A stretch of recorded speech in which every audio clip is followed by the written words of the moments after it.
Astro సిండికేట్లో మీ personal and business promotions కోసం కింది నెంబర్కు కాంటాక్ట్ చేయండి.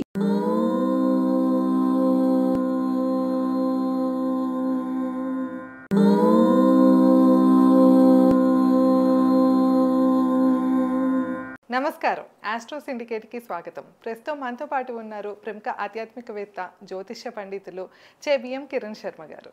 నమస్కారం గురుగారు. సమస్త సన్మంగళాన్ని భవంతమ్మ. గురుగారు, కార్తీక మాసం సందర్భంగా చాలా మందికి ఏంటంటే అష్టమ శని, అలాగే అర్ధాష్టమ శని, ఈ శని దోషాలతో ఇబ్బంది పడుతూ ఉంటారు. ఇలాంటి వారికి ఈ కార్తీక మాసం సందర్భంగా ఏమైనా పరిహారాలు ఉంటాయంటారా ఈ శని దోషాలు పోవటం కోసం? అలానే ఏ రాసులకి ఈ దోషాలు ఉన్నాయంటారు? ప్రస్తుతం ఏ రాసులకి ఏ దోషాలు ఉన్నాయో ఒకసారి తెలియజేయండి గురుగారు. ముఖ్యంగా కార్తీక మాసంలో మీరు అడిగిన ప్రశ్న ఒకటి అంటే విచిత్రమైన ప్రశ్న అయినా చాలామందికి శనేశ్వరుడి యొక్క అనుగ్రహాన్ని పొందడానికి శివుడి అనుగ్రహం ఉంటుందా అన్నటువంటి పరోక్షమైన ప్రశ్న మీరు అడుగుతున్నారు. సంతోషం. అంటే మీరు అడిగే ప్రశ్న, శివుడి అనుగ్రహంతో ఈ కార్తీక మాసంలో మనకి శనేశ్వరుడి యొక్క దోషం తొలగిపోతుందా అంటే చాలామంది శని ఈశ్వరుడితో పోలుస్తారు. శని ఈశ్వరుడు కాదు ఆయన. ఈశ్వర శబ్దానికి శనికి ఎటువంటి సంబంధం లేదు. కాబట్టి శనేశ్వరుడు, చర అంటే కదలడం, శని అంటే నిదానం, నిదానంగా కదిలేవాడు శని. కాబట్టి శనేశ్వరడం, శనేశ్వర అంతవరకు తప్ప శనీశ్వర అని ఎప్పుడు పలకకండి, అది మహాదోషం. శనేశ్వరుడికి తప్పకుండా మీకు ఈ యొక్క అంటే ఈ అమ్మాయి అడిగినట్టుగా ఏలినాటి శని దోషం కానివ్వండి, అర్ధాష్టమ శని దోషం కానివ్వండి, అష్టమ శని దోషం అనేది 5 రాశుల వారికి ప్రభావం ఎక్కువగా ఉంది. అది దాదాపుగా మనకి ఉగాది పంచాంగం చెప్పబడింది. అది వచ్చే ఉగాదికి ఉంది, ఆ తర్వాత కూడా ఉంది కంటిన్యూ. 2.5 సంవత్సరాలు ఒకే రాశిలో ఉంటాడు మహానుభావుడు. మొన్ననే వచ్చాడు, మీనంలో కూర్చున్నాడు. ఈ మీనంలో కూర్చున్నాడు కాబట్టి కుంభము, మీనము, మేషానికి ఏలినాటి శని, అలాగే సింహానికి అష్టమ శని, అలాగే ధనుసు రాశి వారికి అర్ధాష్టమ శని. ఈ 5 రాశుల వారికి ఆయన పట్టి పీడిస్తున్నాడు అంటారు.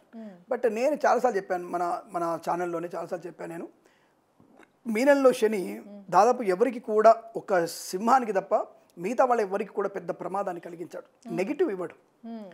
ఇక్కడ శనికి సింహరాశి వారికి మాత్రం నెగిటివ్ ఎక్కువ ఇస్తాడు. ముఖ్యంగా ముందుగా మనం మేషరాశి మాట్లాడుకుందాం. మేషరాశి వారికి నెగిటివ్ ఉంది, కానీ వీళ్ళు చేసేటువంటి దాన ధర్మాదుల వల్ల ఖర్చును తగ్గించుకోగలిగితే, మద్యపానం కనుక మానేసినట్టయితే వీరికి మంచి శుభయోగం.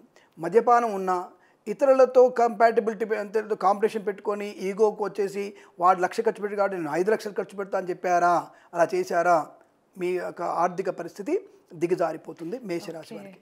రెండవది సంతానం ఎఫెక్ట్ ఎక్కువ పెడుతుంది వీళ్ళకి. మేషరాశి వారికి సంతానం మీద, అలాగే వైవాహిక జీవనం మీద ఎఫెక్ట్ ఎక్కువ పెడుతుంది. ఇద్దరి వర్గాల మధ్యలో, ఇద్దరు వ్యక్తుల మధ్యలో ప్రమాదాన్ని సూచించే అవకాశం మేషరాశి వారికి కూడా ఎక్కువ ఉంది. అలాగే రెండవ ప్రమాదం అంటే మొదటి ప్రమాదం సింహరాశికి, ఇది రెండవ ప్రమాదం. మొదటి ప్రమాదం అష్టమ శని ఉన్నటువంటి సింహానికి తీవ్రమైనటువంటి ప్రభావాన్ని కలిగిస్తున్నాడు. ఎందుకు? ఆకస్మికమైనటువంటి అనారోగ్యాన్ని, భగంధరాది రోగాన్ని కలిగిస్తాడు, తొందరపాటుతనాన్ని కలిగిస్తాడు, టెంపర్మెంట్ కలిగిస్తాడు, లేనిపోని అపవాదులు ఇతని ద్వారా కుటుంబానికి కలిగే అవకాశం ఉంటుంది. రెండోది కన్ను మిన్ను కానక వీళ్ళే గొప్పవడం అనుకునే ప్రక్రియ చేస్తారు. ఇక్కడ వీళ్ళకున్న మైనస్ ఏంటంటే, రట్టు అవ్వాల్సింది రట్టవరు, గుట్టుగా ఉండదు గుట్టుగా ఉండరు. సంసారం గుట్టు, రోగము రట్టు, ఈ రెండు చేరు వీళ్ళు. సంసారాన్ని బయట పెట్టేసుకుంటారు, రోగాన్ని దాచుకుంటారు. దానివల్ల శరీరం శుష్కిస్తుంది, కుటుంబ పరువుకి భంగం కలుగుతుంది. ఆ రెండు కనుక బాలేని వాడికి ఇంకా ఏముంది, జీవితం అంతా గందరగోళం అవుతుందిగా. కాబట్టి వీళ్ళకి ఎక్కువగా ప్రమాదం జరిగేది సింహరాశి వారికి. ఈ ప్రభావం అంతా 2.5 సంవత్సరాలు, దాదాపుగా 2 సంవత్సరాలు. మీనరాశి అంటే ఇంకా 1.5 ఇయర్ ఉంది. ఇట్లా ఖచ్చితంగా 1.5 ఇయర్ ఉంటుంది. అలాగే ధనుసు రాశి వారికి భూమి కోల్పోవడం, తల్లికి అనారోగ్యం, అలాగే ఫ్లాట్ ఇతరుల కబ్జా గురవడం, ఈ రియల్ ఎస్టేట్ పడిపోవడం, ఇలాంటి ప్రభావాలన్నీ కూడా ధనుసు రాశి వారికి ఎక్కువ ఉంటాయి. సో దానివల్ల అంటే భూ సంబంధ లావాదేవీల్లో, తల్లి విషయంలో, తల్లితర బంధువుల నుంచి ఆర్థిక నష్టాన్ని పొందుకునే అవకాశం ఎక్కువగా ఉంటాయి. మరి కుంభరాశి వారికి నోటు దురుసు, కుంభరాశి వారికి నోటు దురుసు ఉంటాయి. ఇక్కడ దాకా ఏమిటమ్మా అని పిలిపాలనిపిస్తుంది మిమ్మల్ని. నేను లోపలికి వచ్చిన తర్వాత లోట్లోంచి ఏముంది, ఇది మంచిదా, ఇది దీని బోందా అంటే తప్పుగా అనుకోవద్దు. అలాంటి మాటల్ని బయట తీసుకొచ్చి, శని నాలుక మీద ఉంటాడు వాడు. గొంతు వరకు ప్రేమ ఉంటుంది, గౌరవం ఉంటుంది, ఉంటాయి. నాలుక మీద శని ఉంటాడు, పుసుక్కున నాలుక జారిపోతుంది. ఏదో డైలాగ్ చెప్పినట్టు పుసుక్కున జారిపోయింది అన్నట్టుగా మనకి ఆ టంగ్ స్లిప్ అయిపోవడం, మాట పడడం. దానివల్ల ఏమవుతుందంటే కుటుంబాలకి వర్గ వైషమ్యాలు ఏర్పడతాయి, కుటుంబంలో కలహాలు ఏర్పడతాయి, అనేక రకాల చికాకులు, ఆకస్మిక ధన నష్టం, బంగారం కోల్పోవడం, దొంగతనం జరగడం, అగ్ని ప్రమాదం జరగడం, ఇవన్నీ కుంభరాశి వారికి. బాబాయ్ ఇవన్నీ ఇంటే జాతకాలే వద్దనిపిస్తుంది మాకు బాబాయ్ అని ఉంటారు. దానికి పరిహారాలు కూడా ఉన్నాయిగా, చెప్తారు ఆ విషయం కూడా. ముందు ప్రమాదం చెప్తే పరిహారం చెప్పవచ్చు నేను. సో ఎటువంటి పరిహారాలు చెప్పే ప్రయత్నం చేయాలి. అందుకే మనం మొత్తం చూస్తే అర్థమవుతుంది మనకి. నెక్స్ట్ మనకి మీనరాశి వారికి ఆత్మస్థైర్యం, ఓవర్ కాన్ఫిడెంట్. మీనరాశి వారికి ఓవర్ కాన్ఫిడెన్స్ ఎక్కువగా ఉంటుంది. ఈ ఓవర్ కాన్ఫిడెన్స్ వల్ల ఏంటంటే తను చేతగాని పనిని కూడా ఒప్పుకుంటాడు, మీద వేసుకుంటాడు. రెండోది షేర్ మార్కెట్లో ఇబ్బంది పడే వ్యక్తులు మీనరాశి వారు ఎక్కువగా ఉంటారు. సినిమా ప్రపంచంలో నష్టాన్ని పొందేవాళ్ళు మీ మీనరాశి వాళ్ళు ఎక్కువగా ఉంటారు. నటులు కానీ నటీమణులు కానీ ఇబ్బంది పడే అవకాశం ఎక్కువగా ఉంటాయి. నాకు తెలిసినంత వరకు మీనము, సింహము, ధనుసు రాశిలో ఉన్నటువంటి హీరోలు హీరోయిన్లు ఎవరైనా సరే ప్రమాదంలో పడడం, వాళ్ళకి రెప్యుటేషన్ దెబ్బతినడం, వాళ్ళకి రెమ్యునరేషన్ దెబ్బతినడం, చివరిదాకా వచ్చినటువంటి కాంటాక్ట్లు వెనక్కి వెళ్ళిపోవడం, అది అంటే పేరు చెప్పకూడదు కానీ ఎవరైనా సరే అంటే ఒక రకంగా చెప్పాలంటే మనకి ఉన్నటువంటి ఫేమస్ మొన్న ఒక 2-3 తరాల వరకు 2 ఏళ్ల వరకు ఫేమస్ ఉన్నటువంటి తమన్నా లాంటి వాళ్ళు, సమంత లాంటి వాళ్ళు, పాపం వీళ్ళందరూ కూడా ఇటువంటి బాధితులు అని చెప్పవచ్చు. అవన్నీ మనం చెప్పుకుంటూ వెళ్తే ఇబ్బంది కాబట్టి అలాంటి అంటే మీకు గుర్తింపు కొంచెం చెప్పాను, వాళ్ళ రాశి ఇందులో ఏది ఉందనేది మీకు అనవసరం. కానీ అటువంటి వ్యక్తులు కూడా ఇటువంటి ఇబ్బందులు పడిన వాళ్ళే పెద్ద పెద్ద కాంట్రాక్ట్ దగ్గరికి వచ్చి వెనక్కి వెళ్ళిపోయినటువంటి విషయాలు ఉన్నాయి. కాబట్టి ఆ విషయంలో కాస్త మనం జాగ్రత్తగా ఉండి నోటి దురుసులు కంట్రోల్ చేసుకుంటే, ఓవర్ కాన్ఫిడెన్స్ లేకపోతే అనుకూలంగా ఉంటుంది. కాబట్టి ఈ కుంభ, మీన, మేష, సింహ, ధనుసు రాశుల వారు 5గురు కూడా జాగ్రత్తగా ఉంటే చాలా మంచిది. మరి వీరికి కార్తీక మాసంలో ఏదైనా చేస్తే ఈ శని ప్రభావం మొత్తం తొలగిపోయి మంచి కాంట్రాక్టులు, కుటుంబ సౌఖ్యం, విద్యాభివృద్ధి, ఉద్యోగ ప్రాప్తి, ధనయోగము, బంగారం కొనడము, ఐశ్వర్యం అవన్నీ ఉంటాయా అని కనుక మనం అడిగినట్టయితే తప్పకుండా ఉంటుంది. కార్తీక మాసంలో శనేశ్వరుడికి శివుడు అంటే అనుగ్రహం చాలా ప్రేమ ఆయనకి. శనేశ్వరుడికి శివుడు అంటే అనుగ్రహం ప్రాతాది కాబట్టి ఆయనకి చాలా ఇష్టం. కాబట్టి ఆ శివుణ్ణి సంబంధించినటువంటి కార్తీక మాసంలో కృత్తికాది నక్షత్రాలు ఉన్నటువంటి శివమాసం కాబట్టి ఈ మాసంలో కనుక మనం శనేశ్వరుడి ప్రీతి కొరకు మనం ఏ రాశి వారు ఏం చేసుకోవాలో చెప్తే కొంతవరకు అది ప్రయోజనం బాగుంటుంది. ముందుగా మనం మేషరాశి వారి గురించి చూసుకుంటే, మేషరాశి వారు తప్పకుండా మీరు రేపు వచ్చేటువంటి సంకష్టాల చతుర్థి ఉంది, సంకష్ట చతుర్థి ఉంది. ఆ సంకష్టాల చతుర్థి రోజున మేషరాశి వారు మోదకాలు, ఉండ్రాళ్ళు, గరికతో కనుక సంకష్ట చతుర్థి సాయంకాలం సమయంలో మీరు పూజ చేసుకొని తెల్ల నువ్వులు కలిగినటువంటి మోదకాలతో అలాగే ఉండ్రాళ్లతో గరికతో కనుక వినాయకుడు హోమం చేసుకున్న వారికి తప్పకుండా మీకు శనీశ్వరుడి యొక్క సమస్త పాపగ్రహ దృష్టి తొలగిపోతుంది. అలాగే మరి సింహరాశి వారికి స్వామి అంటే సింహరాశి వారికి తప్పకుండా మీరు ఈ యొక్క బెల్లము మరియు నల్ల నువ్వులతో చేసినటువంటి పదార్థంతో హోమం చేసుకున్న, ఆ పదార్థాలు దానం ఇచ్చిన విశేషమైన పుణ్యబలం కలుగుతుంది. వీరికి ఒక విశేషం ఏంటంటే, అంటే ఎవరైనా సరే దాదాపుగా అన్ని రాష్ట్రాల వారు 12 రాష్ట్రాల వారు కూడా ఈ యొక్క ఉపాయాన్ని చేసుకుంటే శనీశ్వరుడి యొక్క ప్రభావం తగ్గిపోతుంది. నల్ల బెల్లము, నల్ల నువ్వులు కలిపినటువంటి పదార్థాన్ని నీళ్ళల్లో వదిలినట్టయితే, ఆ ఉండని నీళ్ళలో వదిలినట్టే 11 ఉండలు వదలాలి, చిన్న చిన్నవి 11 నల్ల నువ్వులతో ఉండలు నీళ్ళలో వదిలిపెట్టినట్టయితే తప్పకుండా శనీశ్వరుడి యొక్క అనుగ్రహాన్ని పొందుకుంటారు. నదిలోనే ప్రవాహాన్ని వేయాలి. మన ఇంట్లో బకెట్లలో వేస్తే కుదరదు. అందుకే సముద్రంలో కానీ నదిలో కానీ వేసినట్టయితే దాని యొక్క ప్రయోజనాన్ని పొందుకునే అవకాశం.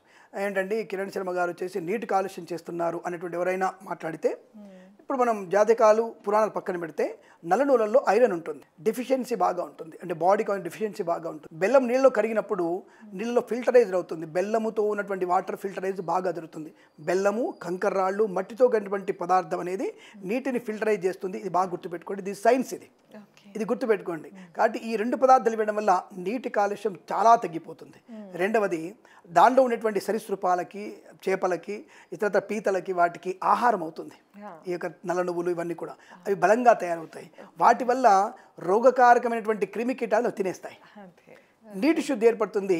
ఈ కార్తీక మాసంలో నీటి శుద్ధితో స్నానం చేసిన వారికి ఆరోగ్యప్రదాయంగా మారుతుంది. ఇది సైన్స్. ఇందాక చెప్పింది శాస్త్రం, ఇది సైన్స్. అందుకే అంటాను, సైన్స్ శాస్త్రం కంటే గొప్పది కాదు. సైన్స్ బిహైండ్ శాస్త్రము అనేది, science is the behind of the శాస్త్రం. నా శాస్త్రానికి పక్కన తప్ప శాస్త్రం పైన ఉన్నది కాదు. అందుకే నా శాస్త్రం ఎప్పటికీ గొప్పదే. కాబట్టి అంత ప్రాక్టికల్, అంటే మీకు ఏది కావాలో చెప్తాను, ప్రాక్టికల్ ప్రతి ఒక్కటి చెప్పగలుగుతాను మీకు. అలా మీరు అంటే సింహరాశి వాళ్ళు చేస్తే వీరికి ఈ జీవాలకు అన్నం పెట్టడం వల్ల వీరికి రాబోయేటువంటి వృత్తి, ఉద్యోగ, వైవాహికంలో ఆనందం పొందుకుంటారు. మేషరాశికి సింహరాశికి ఇంకొక మైనస్ కూడా ఉందంటే, సంతానం కన్సీవ్ అవుతారు, ఫెయిల్ అవుతుంది వీళ్ళకి. వీళ్ళు కూడా తప్పకుండా ఈ 2 రాశుల వారు ఈ శనీశ్వరుడి యొక్క అనుగ్రహం పొందడానికి తప్పకుండా తిల హోమం చేసుకోవాలి, అంటే నల్ల నువ్వులతో హోమం చేసుకోవాలి. కార్తీక మాసం చేసుకోవాలి. అది సంకష్ట చతుర్థి రోజున చేసుకోవాలి. రెండవది, ఇప్పుడు ఇంకొక విశేషం, ధనుసు రాశి వారు మనకు రేపు వచ్చేటువంటి కాలభైరవ అష్టమి ఉంది. రేపు రాబోతున్నటువంటి రోజు కాలభైరవ అష్టమి అంటారు. ఆ కాలభైరవ అష్టమి రోజున కనుక తప్పకుండా ఎవరైతే మీరు గణపతి హోమాన్ని, రుద్ర హోమాన్ని జరిపించుకుంటారో విశేషం ఉంటుంది. స్వామి అన్ని హోమాలు చెప్తున్నారు మీరు, చాలా ఖర్చుతో కూడుకున్న పది కదా, రైట్, యాక్సెప్టెడ్, అందరి రాజు యాక్సెప్టెడ్. ఎవరి దగ్గర ధనం లేదు పాపం, అందరం పాపం బీదవాళ్ళం, మద్యపానానికి డబ్బులు ఉన్నాయి పాపం, మనకి మిగతా డబ్బులు లేవు. కాబట్టి తప్పకుండా మనం ఏం చేద్దాం మంచిది, మీరు కాలభైరవాష్టమి రోజు కానీ, మనకి అక్షయనవమి కూడా ఉంది, అది కూడా చెప్తాను మీకు. కాలభైరవాష్టమి తర్వాతనే అక్షయనవమి కూడా ఉంది. ఈ అక్షయనవమి రోజున కానీ, లేదా కార్తీక పౌర్ణమి రోజున కానీ, మాస శివరాత్రి రోజున కానీ, ఈ 4 రోజుల్లో ఒక్కరోజు తీరుతుందిగా మీకు. అంటున్నా, శౌచమున్నా, అశౌచమున్నా 4 తీరుతుంది కదా. ఈ 4 రోజుల్లో సముద్రం దగ్గరికి వెళ్ళండి, తప్పకుండా వెళ్ళాల్సిందే. ఇప్పుడు అన్నిటికీ ఉపాయాలు కావాలంటే ఉపాయాలు కావాలి. మీరు బస్సు ఎక్కలేకపోతే ట్రైన్లో వెళ్ళండి, ట్రైన్లో కాకపోతే బస్సులో వెళ్ళిపోండి, లేదా ఇంకా నడుచుకుంటూ వెళ్ళండి. దాన్ని నేనేం చేసేది లేదుగా. వైజాగ్ దాకా నడుచుకుంటూ వెళ్ళండి, నో ప్రాబ్లం. అలా వెళ్ళి సముద్ర స్నానం చేసి, సముద్రం నుంచి నీళ్లు తీసుకొచ్చి, నిండా మునిగి నీళ్లు తీసుకొచ్చేసి సూర్యుని వైపు చూపించేసి, మాకేదైతే జన్మజాతకంలో శనీశ్వరుడి యొక్క ఇబ్బందికర స్థితి ఉందో ఆ ఇబ్బందిని నీకు సమర్పణ చేస్తున్నాను అని సూర్యునికి వదిలేసేయండి, నో ప్రాబ్లం. వదిలేసి అక్కడే కూర్చొని, అంటే కాస్త బట్టలు పిండేసుకొని అక్కడే కూర్చొని తప్పకుండా మీరు ధ్యానం చేయండి. ఏమిటి ధ్యానం చేయాలి?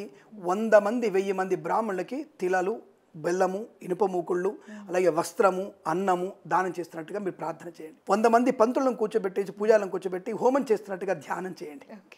1,00,000 మందికి రోగగ్రస్తులకి రోగనాశనానికి కారణమైనటువంటి వైద్య సదుపాయాలు చేస్తున్నట్టుగా ధ్యానం చేయండి.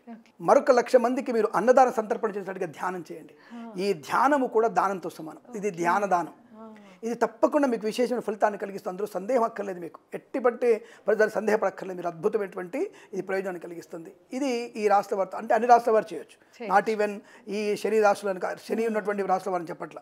అలాగే ఇప్పుడు మన ధనుసు రాశి వారికి భూ సంబంధ లావాదేవీల్లో, మాతృ సంబంధ వ్యక్తుల నుంచి నెగిటివ్ ఎనర్జీ పోవడానికి తప్పకుండా మీరు చేయాల్సింది తెల్ల జిల్లేడు ఆకులతో, అంటే తెల్ల జిల్లేడు ఆకులతో మనం తప్పకుండా గణపతిని పూజించడం, శివుని కూడా పూజించడం, మోదుగ పువ్వులతో, అలాగే మనకి ఉమ్మెత్త పువ్వులతో గణపతిని, సుబ్రహ్మణ్య స్వామిని పూజిస్తే తప్పకుండా భూ సంబంధమైనటువంటి నష్టాన్ని, మాతృ సంబంధించిన ఇబ్బందుల్ని తొలగించే అవకాశం, తల్లికి అనారోగ్య సూచన ఎక్కువగా ఉంటుంది. ఆ తల్లికి అనారోగ్య సూచన కూడా బయటపడే అవకాశం ఈ ధనుసు రాశి వారికి ఎక్కువగా ఉంటుంది. మీనరాశి వారికి కూడా అంతే. మీనరాశి వారి మాతృదేవత కూడా అనారోగ్యం ఉంది ఎక్కువగా, కాబట్టి ఆ దోషాలు పోగొట్టుకునే అవకాశం ఈ ఒక ఉపాయం ద్వారా మీకు అనుకూలంగా ఉంటుంది. మరి కుంభరాశి వారికి స్వామి ఏం అక్కర్లేదు, శివాలయానికి వెళ్ళి ఎక్కడెక్కడ శివుడు ఉంటాడో, ఎక్కడెక్కడ ఊళ్ళల్లో కాస్త గ్లాసు నీళ్ళు తీసుకురండి, శుభ్రానికి పోసి శివాయ నమః శివాయ నమః శివ అనుకోండి, ఇంత విభూతి ఆయన ముఖాన వేయండి, మారేడు దళం ఆయన ముఖాన పెట్టండి, నమస్కారం చేసుకోండి, ఎంటర్ వచ్చేసేయండి. సింపుల్. వాళ్ళకి చాలా సింపుల్. కానీ వీళ్ళొక పెద్ద పని కావాలంటే, అంటే వీరికి షేర్ మార్కెట్లో డెవలప్మెంట్ కావాలంటే వీరు ఒక పని చేసుకోవాలి. మణి సూక్త సంపటితో, అంటే మణి సూక్తము, కుబేర సూక్తం 2 ఉంటాయి. అంటే రాజాధిరాజాయ ప్రసయ్య సాహినే అనే మంత్రము మణి సూక్తం. యస్తే మణ్యో విదద్వజ్రసా యసహవోజ పుష్యతి విశ్వమానుషకు అనే 2 మంత్రాల సంపుటి చేస్తూ, ఈ సంపుటితో కనుక కుంభరాశి వాళ్ళు స్వామివారికి అభిషేకం చేస్తే షేర్ మార్కెట్ స్పెక్యులేషన్లో మీకు మంచి అనుకూలవంతమైన శుభయోగాలు పొందుకునే అవకాశం బలంగా ఉంటుంది. కాబట్టి ఈ రాష్ట్రాల వారి కార్తీక మాసం కాలభైరవాష్టమి రోజు కానీ, అక్షయ నవమి రోజు కానీ, మాస శివరాత్రి రోజు కానీ, కార్తీక సోమవారం కానీ, పౌర్ణమి రోజున కానీ ఈ పనులు చేసినట్టయితే తప్పకుండా మీకు అనుకూల శుభయోగం ఉంటుంది. అందులో ఈ 5 రాష్ట్రాల వారు గణపతి ఉపనిషత్ మంత్రాలు ఉంటాయి. భద్రంకరణే భిషురు నియామదేవ అనే మంత్రాలు ఉంటాయి. దాంతోపాటుగా శని మంత్రం శమగ్నిరగ్నిభిస్కరశ్చన్నస్తపదు సూర్య శంవాతో వాత్వరప అపస్థిత అనే మంత్రాలని సంపుటి ద్వారా కనుక మీరు చేసి, అది కనుక వినాయకుడికి హోమం చేస్తే తప్పకుండా మీకున్నటువంటి అనేక ఆటంకాలు తొలగిపోయి ఆ శనేశ్వరుడి యొక్క అనుగ్రహాన్ని పొందుకొని మీకు వివాహ విషయంలో, సంతాన విషయంలో, భూమి విషయంలో, అలాగే బంగారం విషయంలో అనేకమైనటువంటి రోగాల నుంచి బయటపడి ఆనందమయ జీవనాన్ని పొందుకునే అవకాశం కార్తీక మాసంలో ఉంటుంది. ఇక్కడ ఇలా చేసిన వారికి శనేశ్వరుడి యొక్క సంపూర్ణ అనుగ్రహాన్ని పొందుకోవడం ఖాయం. తప్పకుండా మీరు అనుకున్నది సాధిస్తారు. ఇది నిజం. ఇది నిజం. ఇది మాత్రమే నిజం. సో విన్నారు కదా, కార్తీక మాసంలో ఏ రాశి వాళ్ళు ఎలాంటి పరిహారం చేసుకుంటే అంతా మంచి జరుగుతుందో గురుగారు ఎంతో చక్కగా తెలియజేశారు. ఇంకా మీకు ఏమైనా సందేహాలున్నా, గురుగారిని సంప్రదించాలన్నా కింద గురుగారు నెంబర్ ఇస్తున్నాం, తప్పకుండా కాంటాక్ట్ చేయండి. ఇదేనండి ఇవాళ వీడియో. మీకు కనుక వీడియో నచ్చినట్లయితే లైక్ చేసి, షేర్ చేసి, ఎలా అనిపించిందో కామెంట్ సెక్షన్లో తెలియజేయండి. మరిన్ని ఇంట్రెస్టింగ్ వీడియోస్ కోసం ఛానల్ని సబ్స్క్రైబ్ చేసుకోండి. ధన్యవాదాలు.